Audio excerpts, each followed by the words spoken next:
miarabanao manaraka ny fahitalavitra ny MDS amin'izao fotoana izao araka ny efa hitanao teo dia ny fandaharana ahoana marina no arahinao amin'izao ny fandaharana ahoana marina pasahivina ihany fa fandaharana voakary ny sampana fampalalambavao ny MDS isan-kerinandro izy ity isan-kerinandro araka izany dia misy ny loha hevitra voaboasana aminao ao entin'ny namanapanao gazety ho amin'ny ity herinandro ity ny loha hevitra sika dia makasika indrindra ny fifidianana kominaly sy fifidianana munisipaly izay tanterana ny anivon'ny komina mazava ho azy mikasa hanemitra azy ity ny fanjakana izay mbola tsy fantatra hatramin'izao tsy mbola nahenona fanambarana ihany koa ny fanemorana azy na ny fanatanterana azy amin'ny fahavalo amby roapolo ny volana oktobra amin'ny ity taona sivy ambin'ny folo sy roa arivo ity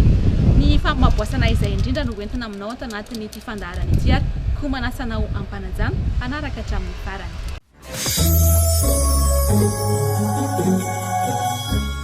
Ny roapolo jona sivy ambin'ny folo sy roa arivo lasa teo no nanatitra ny antota-taratasy ahitana ireo tolo-kevitra momba ny teti-bola sy ny tety-andro ny fifidianana kominaly ny teo anivon'ny seni.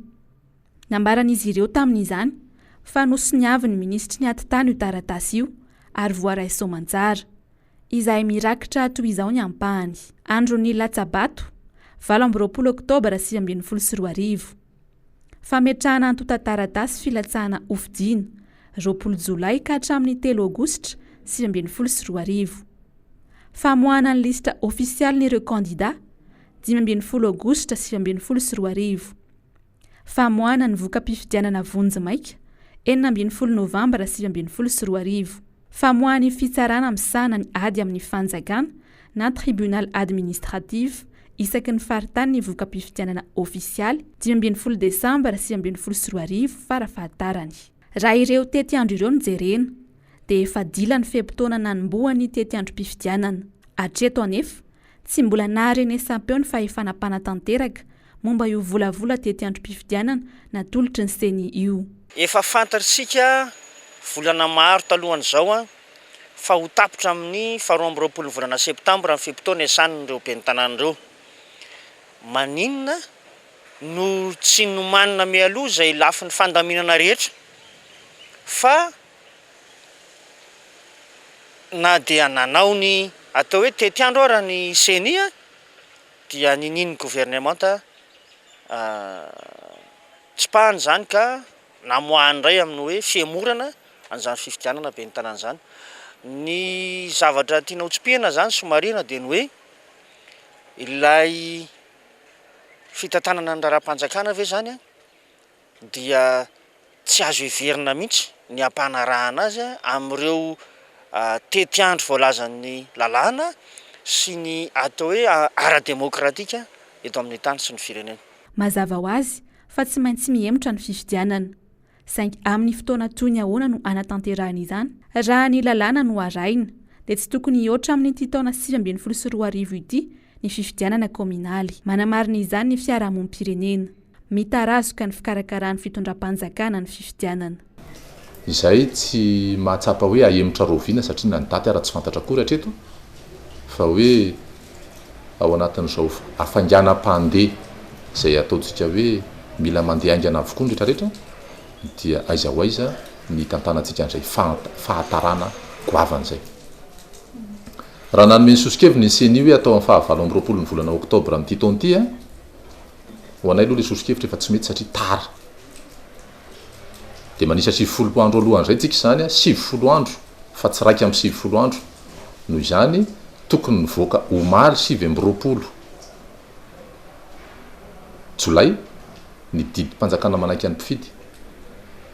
le décret de convocation des collèges électoraux zany hiatrehana an'io fifidianana kominaly io dia tsy nivoaka le izy dikan'izany zany tsy nety tamin'ny gouvernement ny tolo-kevitra nameny seni izay zany ny dikany.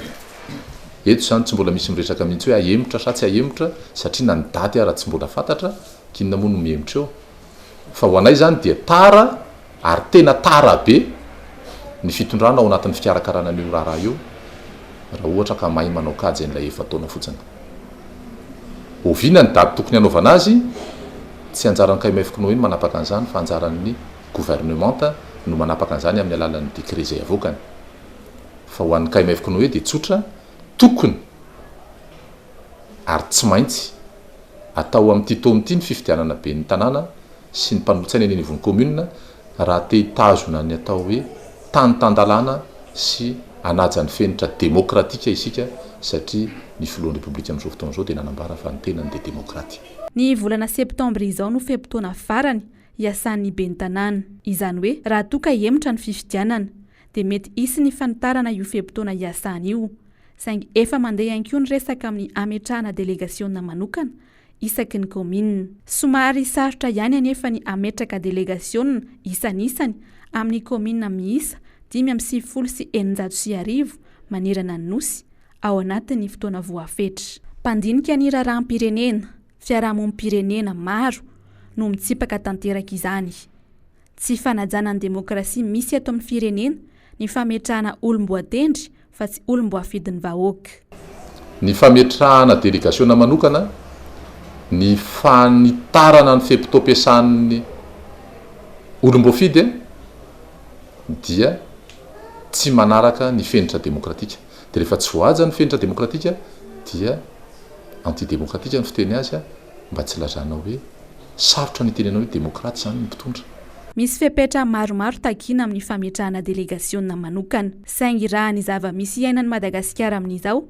dia tsy tokony hisy izany. Fanapahan-kevitra politika ny fikasana ametraka delegasiona manokana amin'izao hoy ny fanazavana.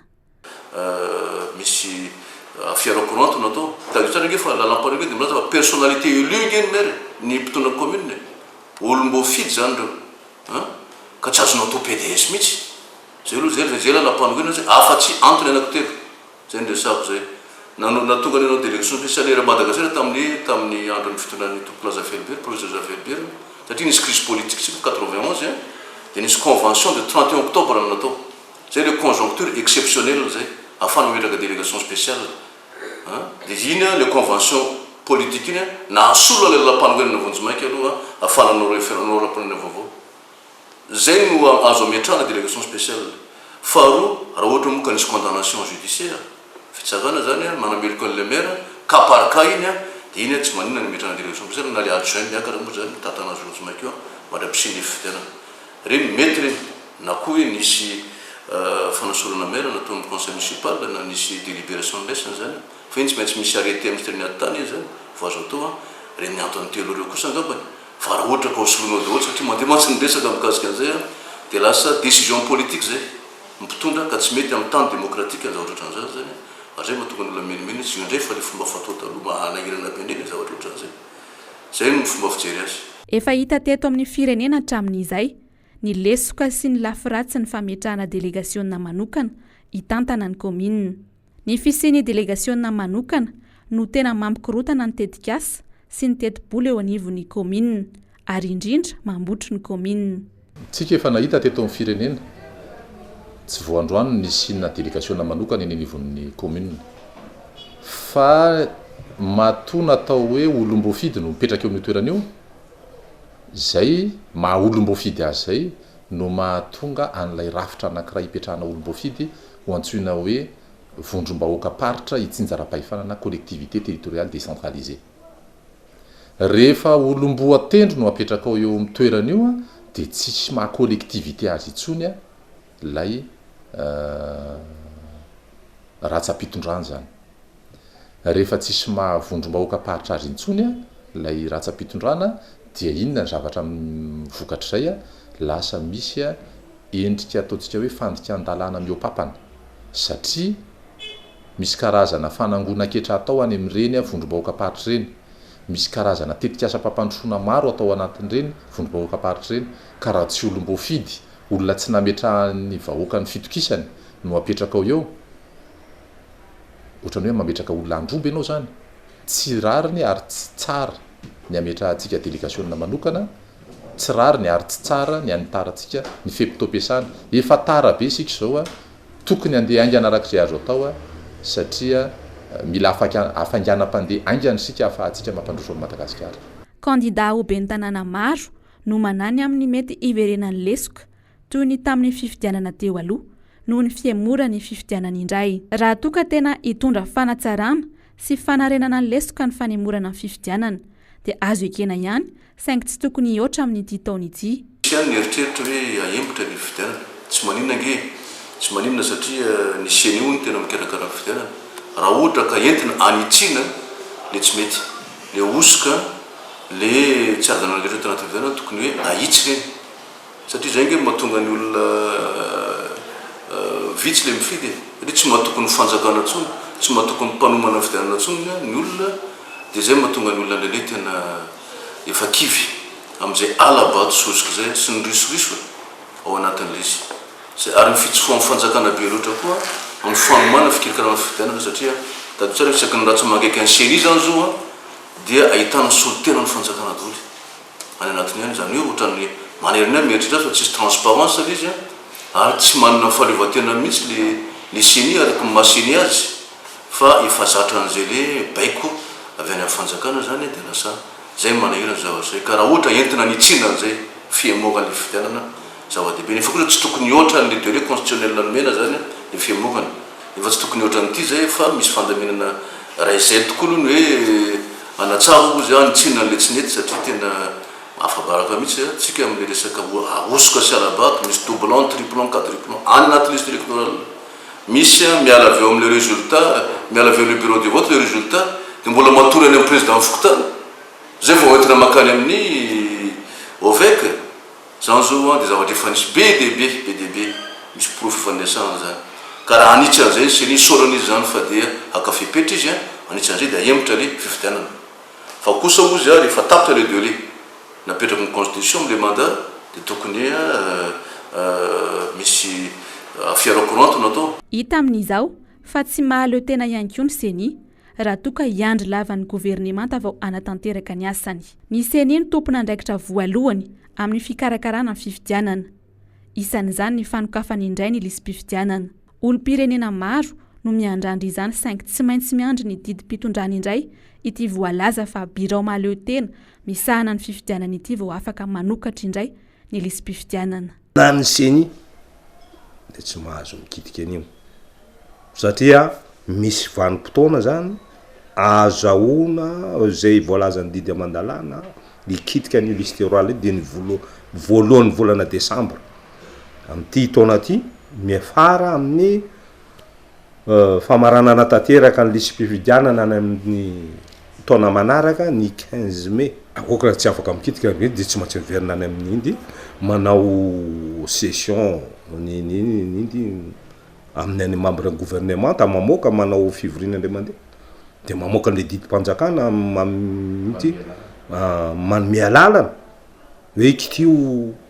lisym-pifidianana iny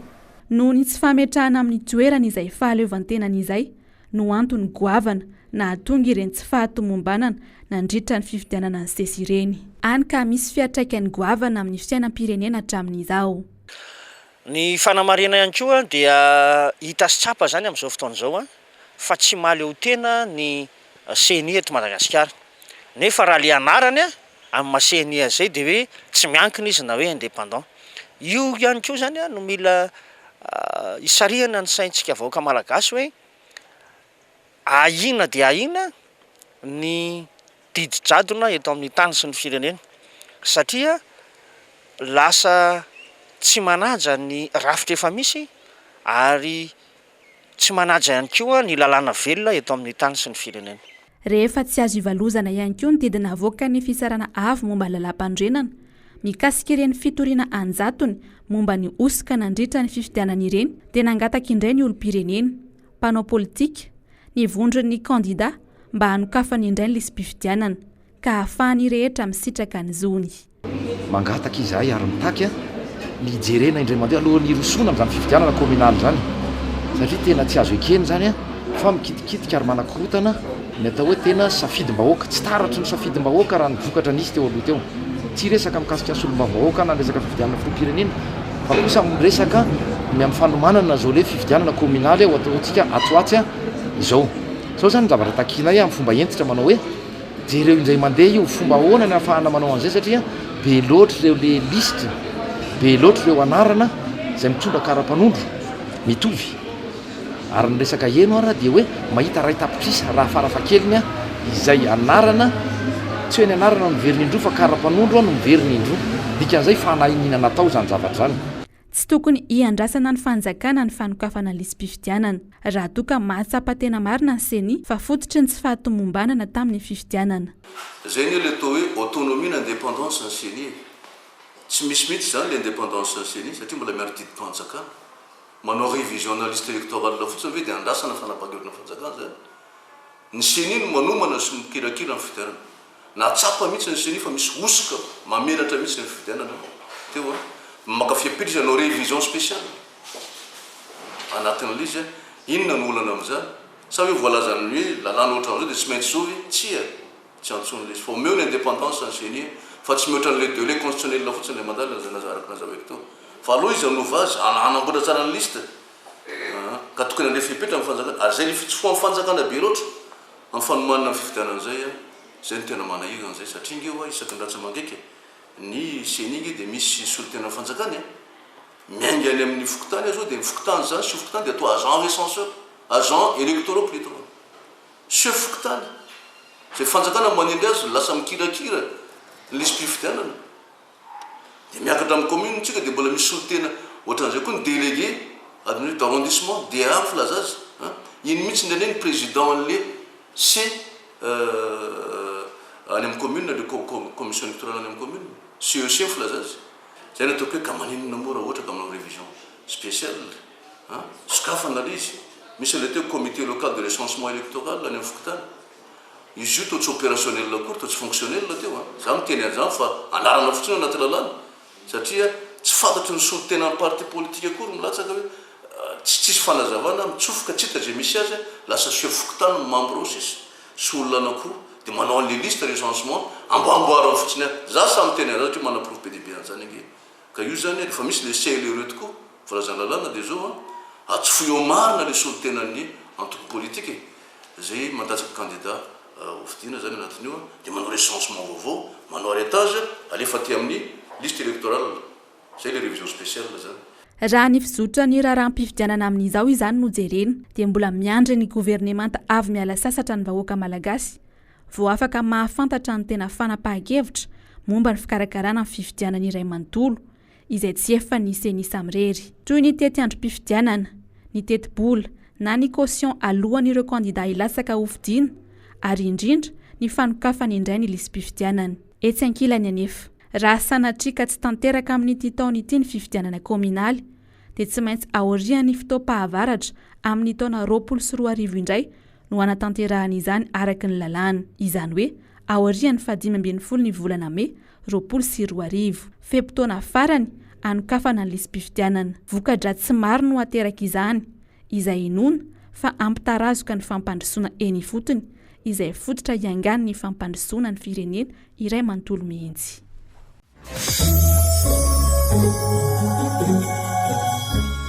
Araka ny hitantsika tao anatin'ny fanadihadiana teo tsy vitsy tamin'ny olom-pirenena mpanao politika fa teo ihany koa ny mpandinika ny fiarahamonim-pirenena teo ihany koa ireo hetsika maro samihafa eto Madagasikara no nitsipaka izany hoe fanemorana ny datin'ny fifidianana ho amin'ny taona 2024 izany mifanipaka tanteraka amin'ny antsoina hoe demokrasia ny fanemorana ny fifidianana fa indrindra ny fanendrena olona eo amin'ny toeran'ny olom-boafidy. Antenaiko fa nanampy nandinika anao ny raharam-pirenena ny fandaharana tamin'ity androany ity dia izay ihany koa mamarana ny fandaharantsika amin'ny herinandro loha hevitra hafa indray no entiny sampana fampalalam-baovao ny MPS mandra-piona tompoko.